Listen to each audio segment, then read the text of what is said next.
ഒരു മുഖവരുടെ ആവശ്യമില്ല. അതുതന്നെയാണ് ഈ കലിംഗ സൗഹൃദത്തിന്റെ ഒരു പ്രത്യേകത എന്ന് പറയുന്നത്. ഇവിടെ ഒരു ഔപചാരികമായ സംസാരത്തിന്റെ കാര്യമില്ല. നേരത്തെ നമ്മുടെ ബഹുമാനപ്പെട്ട മന്ത്രി സുരേഷ് ഗോപി പറഞ്ഞ പോലെ ഈ ഒരു സംസ്കാരം നമ്മുടെ കയ്യിൽ നിന്ന് നഷ്ടപ്പെട്ടു പോയതാണ്.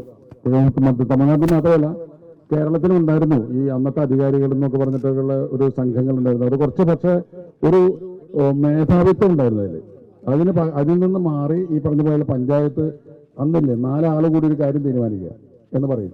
നമുക്ക് 4 ആളോട് മൂത്ത് നോക്കണ്ടേ? ഈ 4 ആളാണ് ഈ പറയുന്ന 40 ആൾ അല്ലെങ്കിൽ 400 ആൾ. അപ്പോൾ ഇത് ഇദ്ദേഹത്തിന്റെ ഇപ്പോഴത്തെ ഒരു ചിന്തയല്ല. എനിക്ക് വളരെ നേരത്തെ അറിയാവുന്നതാണ്.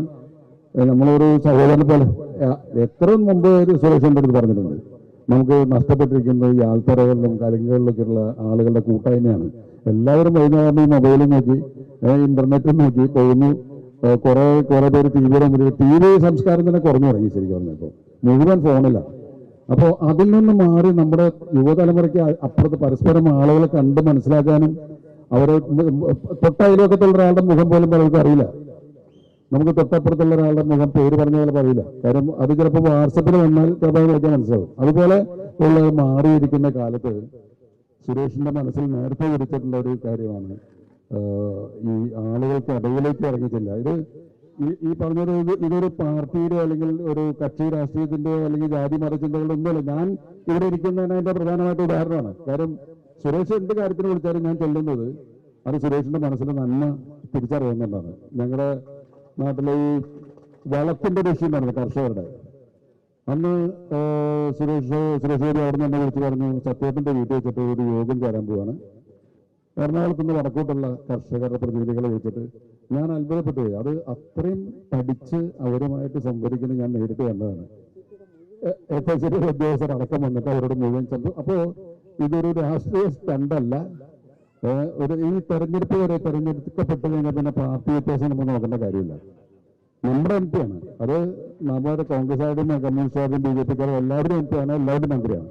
ആ ഒരു സംസ്കാരം സുരേഷ് ഗോപിക്ക് ഉണ്ടെന്നുള്ളത് നമുക്ക് വലിയ സന്തോഷമാണ്, നമ്മുടെ നാട്ടിലെ MP എന്നുള്ളത്. ഞാൻ ഇപ്പൊ പെട്ടെന്ന് ഓർമ്മ വരുന്ന കാര്യം, ഇത് പണ്ട് രാഷ്ട്രീയത്തിലെ ചില ആളുകൾക്കുണ്ടായിരുന്നു. ഞാൻ ഈ ഗായത്രി ദേവി എൻ്റെ അമ്മ എന്ന സിനിമ പണ്ടെടുത്തു. അത് ബാംഗ്ലൂർ വെച്ച് ഷൂട്ട് ചെയ്തു കുറേ പോർഷൻ.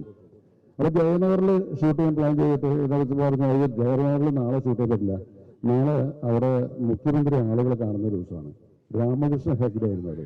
നമ്മുടെ ജനസമ്പർക്കത്തിനും നവകേരള യാത്രയ്ക്കൊക്കെ എത്രയോ മുമ്പ് രാമകൃഷ്ണ ഹെഗ്ഡെ വരുന്നത്. അപ്പോൾ അവിടെ ഒരു കസേരയും കുറച്ച് ടയേഴ്സ് ഇട്ടിട്ട് അദ്ദേഹം വരുന്ന അന്ന് ദിവസം മുഴുവൻ ആ ജയനഗറിലുള്ള ആളുകളുടെ പ്രശ്നങ്ങൾ കണ്ട് സംസാരിച്ചു. അതൊരു പബ്ലിസിറ്റി കൊടുത്തിട്ടില്ല. അപ്പൊ ഞാൻ അത്ഭുതപ്പെട്ടു, ഇങ്ങനെ രാഷ്ട്രീയക്കാർക്ക് ആയാൽ നല്ലതാണല്ലോ. പക്ഷേ നമ്മുടെ ഭാഗ്യത്തിന് സുരേഷിന് അത് ആ ഒരു ചിന്ത ഉണ്ടായിരിക്കുന്നത്. ഇതൊരു തുടക്കമാണ്. നമുക്ക് ഇങ്ങനെയല്ല, ഇതിനേക്കാൾ വിപുലമായിരിക്കും. ഇതിനേക്കാളും ഒഫീഷ്യൽ അല്ലാത്ത രീതിയിൽ നമുക്ക് പരസ്പരം സംസാരിക്കാവുന്ന ഒരു രീതിയിലേക്ക് ഇത് മാറ്റിയെടുക്കാൻ പറ്റും. അതിന് പറ്റുന്ന ഒരാൾ നമ്മുടെ കൂടെ ഉണ്ട്. അതുകൊണ്ട് ആ അഭിപ്രായങ്ങൾക്ക് കാതോർക്കുക. നമുക്ക് ഈ പറഞ്ഞ പോലെ ഒരു മറ്റ് വ്യത്യാസങ്ങളില്ലാതെ ജാതി മത രാഷ്ട്രീയ ചിന്തകൾക്ക് അപ്പുറത്ത് നമ്മുടെ പ്രശ്നങ്ങൾ നമ്മുടെ ജനപ്രതിനിധികളിലേക്ക് എത്തിക്കാനും അത് ഇടപെട്ടൊരു കാര്യമില്ലാതെ നമുക്ക് സംസാരിക്കാൻ സാധിക്കുക എന്നുള്ള വലിയൊരു നേട്ടമാണ്. അപ്പം അതിൻ്റെ ഒരു വേദിയായിട്ടാണ് നമുക്ക് ഈ ചെമ്മാപ്പള്ളിയിലെ ഈ തെപ്പാറ് പരിസരത്തെ ഈ സൗഹൃദ കൂട്ടായ്മയും കാണേണ്ടത്.